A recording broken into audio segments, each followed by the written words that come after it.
భద్రాచలం వద్ద గోదావరి ఉధృతి గంట గంటకు పెరుగుతూ ప్రవహిస్తోంది. ఎగువన ఉన్న కాళేశ్వరం, ఇంద్రావతి నదుల నుంచి భారీగా వరద నీరు గోదావరికి వచ్చి చేరుతోంది. అలాగే చెర్ల మండలంలోని తాలిపేరు ప్రాజెక్టుకు ఎగువన ఉన్న ఛత్తీస్గఢ్ నుంచి వాగులు, వంకలు పొంగుతూ భారీగా వరద నీరు వచ్చి చేరుతుండడంతో అధికారులు వరద నీటిని దిగువ గోదావరిలోకి విడుదల చేస్తున్నారు.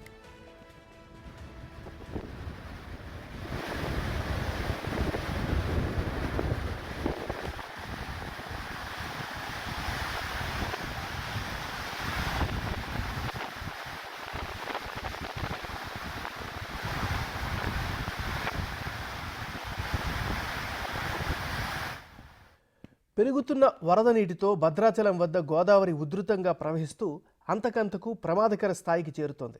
దీంతో భద్రాచలం వద్ద గోదావరి 14,26,684 క్యూసెక్కుల నీటి మట్టానికి పెరిగింది. ప్రస్తుతం 53 అడుగుల నీటి మట్టం నమోదు కావడంతో మూడో ప్రమాదక హెచ్చరికను జారీ చేశారు అధికారులు.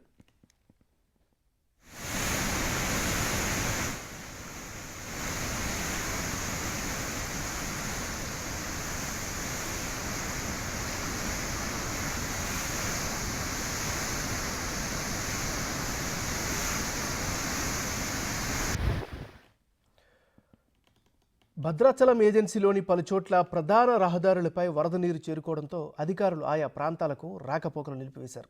దీంతో పరివాహక ప్రాంతంలోని ముంపు ప్రాంత ప్రజలను అధికారులు సురక్షిత ప్రాంతాలకు తరలిస్తున్నారు. జిల్లా అధికార యంత్రాంగం ఇప్పటికే భద్రాచలం డివిజన్లో 54 పునరావాస కేంద్రాలను సిద్ధం చేసి ఉంచారు. గోదావరి మరింత పెరిగే అధికారులు అప్రమత్తంగా ఉండి మరికొన్ని లోతట్టు ప్రాంతాలను గుర్తించి సహాయక చర్యలు చేపట్టేందుకు సిద్ధంగా ఉండాలని జిల్లా కలెక్టర్ జితేష్ వి పాటిల్ ఆదేశించారు.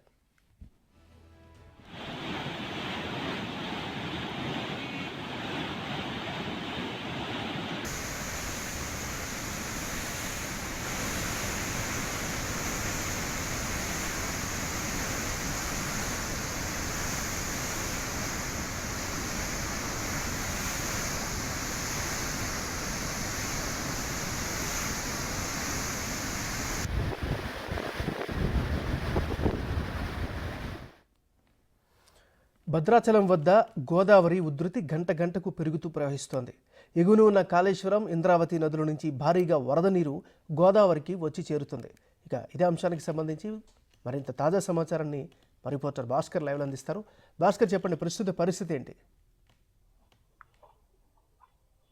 ఎస్ఎంఎన్ఆర్ ఇప్పటికే గోదావరి వరద ఉధృతికి గంట గంట పెరుగుతున్న నేపథ్యం ఉంది. మొత్తానికైతే మాత్రం ఉదయం నిన్న సాయంత్రం నుంచి కూడా మూడో ప్రమాద హెచ్చరిక 53 అడుగులు చేరుకున్న గోదావరి క్రమేపీ తగ్గుముఖం పడుతుందని చెప్పుకోవచ్చు. నిన్న సాయంత్రం నుంచి ఉదయం 7 గంటల వరకు కూడా 53 అడుగులు పైగా చేరుకున్న గోదావరి ఉగ్రరూపం దాల్చింది కూడా చెప్పుకోవచ్చు. కాసేపటి క్రితం నుంచే కాస్త మూడో ప్రమాద హెచ్చరిక కూడా ఉపసంహరించుకున్నటువంటి సిడబ్ల్యూసీ అధికారులు ఇప్పుడు రెండో ప్రమాద హెచ్చరిక కూడా ఇక చెరువులు అంటే ఉపసంహారంగా చెరువులు ఉందని కూడా చెప్పుకోవచ్చు. ఇప్పుడు ప్రస్తుతానికైతే మాత్రం 52 అడుగులు దాటి 51.90 అడుగుల మేర గోదావరి వరద ఉధృతి ఉందని చెప్పుకోవచ్చు. దీంతో పాటు ఒక వైపున తాలిపేరు ప్రాజెక్టు సంబంధించి కూడా చాలా వరకు వరద ఉధృతి కూడా తగ్గుతున్న నేపథ్యం ఉంది. అయితే దానికి సంబంధించి ఇప్పటికే అక్కడ 10 గేట్లు సుమారు వాటిని ఓపెన్ చేయడం కూడా జరిగింది. అక్కడ నుంచి సుమారు ఒక 15,000 నుంచి 18,000 క్యూసెక్ నీరు వరకు దిగువ ప్రాంతానికి కోలుతున్న నేపథ్యం ఉంది. మరోవైపున మాత్రం ఇప్పటికే చెర్ల, వెంకటాపురం పరిసర ప్రాంతాల్లో కూడా ఆ ఏరియా పరిసర ప్రాంతాలు రాకపోకలు కూడా నిలిపేసిన అధికారులు ఆ రోడ్లు మొత్తం కూడా జలమయం అయిపోయిన నేపథ్యం ఉంది. దాంతో పాటు చూసుకుంటే కనుక మరోవైపున ఇప్పటికే కాళేశ్వరంతో పాటు పేరూరుతో పాటు తర్వాత ఇక చెర్ల మండలం మన ములుగు జిల్లాలో విపరీతంగా కురుస్తున్న వర్షాల వల్ల అదేవిధంగా భద్రాచలం ఏజెన్సీ ప్రాంతం కావడం ఈ నిన్న ఉదయం నుంచి కూడా భారీ ఎత్తున వర్షం కురవడంతో కూడా ఒక రకం చెప్పుకోవాలంటే గోదావరికి వరద పోటెత్తుందని చెప్పుకోవచ్చు. ఫలితంగా చూసుకుంటే కనుక 53 అడుగులు కూడా దాటిపోయి 55 అడుగుల వరకు వచ్చిందని చెప్పి సిడబ్ల్యూసీ అధికారులు నిన్నటి వరకు కూడా అంచనా వేసుకున్నారు. కానీ అర్ధరాత్రి నుంచి కూడా క్రమేపీ గోదావరి నిలకడగా ఉంటూ 53 అడుగుల వరకు పొంగి పొరలో ఉన్న నేపథ్యంలో మొత్తానికైతే మాత్రం ఉదయం 7 గంటల వరకు కూడా 53 అడుగుల వరకు కూడా వరద ఉధృతి నెలకొని ఉంది. దాంతో పాటు చూసుకుంటే కాస్త 7 గంటల తర్వాత ఒకసారిగా నెమ్మదిస్తున్నటువంటి గోదావరి మరోవైపున మాత్రం ఒక దిగువ ప్రాంతంలో ఉన్నటువంటి శబరికి కూడా నిన్న ఉదయం నుంచి నైట్ వరకు కూడా 55 అడుగులు పైగా ఉధృతంగా ప్రవహించిన శబరి నది కూడా అక్కడ కాస్త శాంతించడంతో ఈ యొక్క ఇంట్లో మొత్తం కూడా ఒక ఈజీగా ఉండటంతో మొత్తం గోదావరి నదికి ఉన్నటువంటి వరద మొత్తం కూడా దిగువ ప్రాంతం ధవళేశ్వరం ద్వారా సముద్రం ప్రమాదం కలుస్తుందని చెప్పుకోవచ్చు. మొత్తానికైతే మాత్రం 12,000 నుంచి 13 లక్షల క్యూసెక్కుల నీరు వరకు కూడా మొత్తానికైతే సముద్రంలో కలిసిందని చెప్పుకోవచ్చు ఎంఎన్ఆర్. దాంతో పాటు ఇప్పటికే కోనవరం నుంచి భద్రాచలం నుంచి కోనవరం వెళ్లే ప్రధాన రహదారి మొత్తం కూడా జలదిగ్ధం కావడంతో ఆ ప్రాంతంలో కొన్ని లోతట్టు ప్రాంతాల్లో కూడా కలవట్ల దగ్గర కోతకు గురి కావడంతో భారీ వెహికల్స్ కూడా నైట్ పూట కూడా ప్రయాణం చేయకుండా నిలిపివేశారు పోలీసు అధికారులు. మరోవైపు మాత్రం ఎక్కడ అంటే లోతట్టు ప్రాంతాలతో పాటు ప్రమాదకరమైన ప్రాంతాలు ఎక్కడైతే అవన్నింటిని ఐడెంటిఫై చేసుకొని అవన్నింటిని ఆ రూట్ లో రాకపోకలు నిలిపివేసిన నేపథ్యం అయితే ఉంది.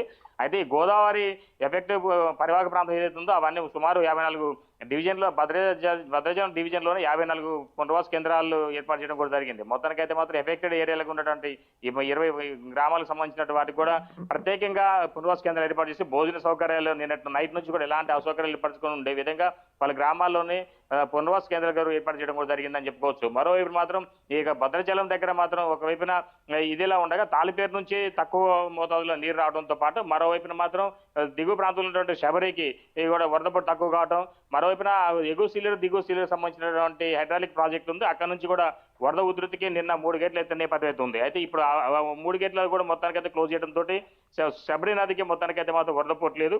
ఫలితంగా చూసుకుంటే పై నుంచి వస్తున్న వరద మొత్తం కేవలం పరిసరాల్లో కూర్చున్న వరద కాబట్టి ఇవంతా కూడా చివరకు ఈజీగా కిందికి డిశ్చార్జ్ చేద్దాం చెప్పుకోవచ్చు ఏమన్నారు. ఫలితంగా చూసుకుంటే మాత్రం ఈ రోజు మధ్యాహ్నం వరకు కూడా రెండో ప్రమాద హెచ్చరిక అంటే 48 అడుగుల వరకు చేరితే కనుక రెండో ప్రమాద హెచ్చరిక కూడా ఉపశమనం చేసుకునే అవకాశం మెండుగా కనబడుతుంది.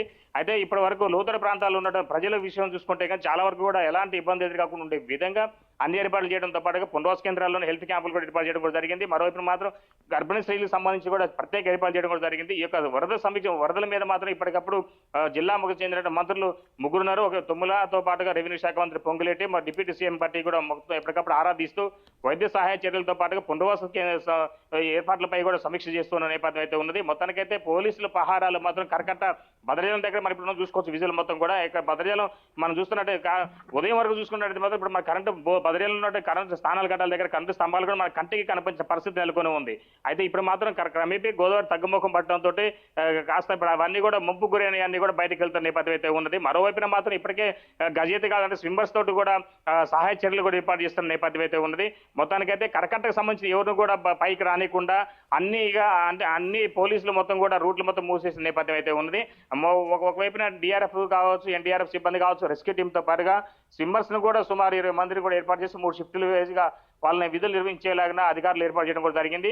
అయితే ఇప్పటికే జిల్లా కలెక్టర్ వితేశ్వరి పాటిల్ మొత్తం ఆ నేతృత్వంతో పాటు జిల్లా ఎస్పీ రోహిత్ రాజు ఆధ్వర్య నేతృత్వంలో మొత్తానికైతే సహాయ చర్యలు చేపడుతూ ఎక్కడ ఎలాంటి ఇబ్బంది ఎదురుకాకుండా ఉండే విధంగా అన్ని ఏర్పాట్లు చేశారు. మరోవైపు మాత్రం 55 అడుగుల వరకు కూడా వరద ఉధృతి వచ్చిందని చెప్పి అంచనా చేసినటువంటి సిడిపిఎస్ అధికారులు దానికి అనుగుణంగానే కోనవరం నుంచి భద్రాచలం నుంచి కోనవరం వెళ్ళేటువంటి ప్రధాన రహదారి నుండి ఆంధ్ర ఛత్తీస్గఢ్ వరుస ప్రధాన రహదారి మొత్తం కూడా 20 అడుగుల పైగా భారీ ఎత్తు కూడా ఒక తాత్కాలిక కరకట్ట ఏర్పాటు చేసి ఈ వరద నీరు కూడా భద్రాచలం పట్టణంలో రాకుండా ఉండే విధంగా అన్ని ఏర్పాట్లు చేశారని కూడా చెప్పుకోవచ్చు ఏమన్నారు. మొత్తానికైతే మాత్రం గత 2 సంవత్సరాల క్రితం వచ్చినటువంటి 2022లో వచ్చిన వరద 71 అడుగుల పైగా ఉన్నటువంటి వరదను దృష్టిలో పెట్టుకొని అప్పుడు జరిగిన నష్టాన్ని అంచనా వేసుకుంటూ మరలా అలాంటి జరగకుండా ఉండే విధంగా ఇప్పుడు గత ప్రభుత్వ హయాంలో జరిగిన తప్పిదాలను పునరుద్ధరణ కాకుండా ఉండే విధంగా మొత్తానికైతే మాత్రం రేవంత్ సర్కారు పూర్తి స్థాయిలో సహాయ చర్యల్లో చేపట్టిందని చెప్పుకోవచ్చు. అధికారులు కూడా ఎవరిని కూడా ఈ యొక్క వరదలో ఉన్న నేపథ్యంలోనే సెలవుపై వెళ్ళవద్దని చెప్పి ఆదేశించడం కూడా జరిగింది. మరోవైపున మాత్రం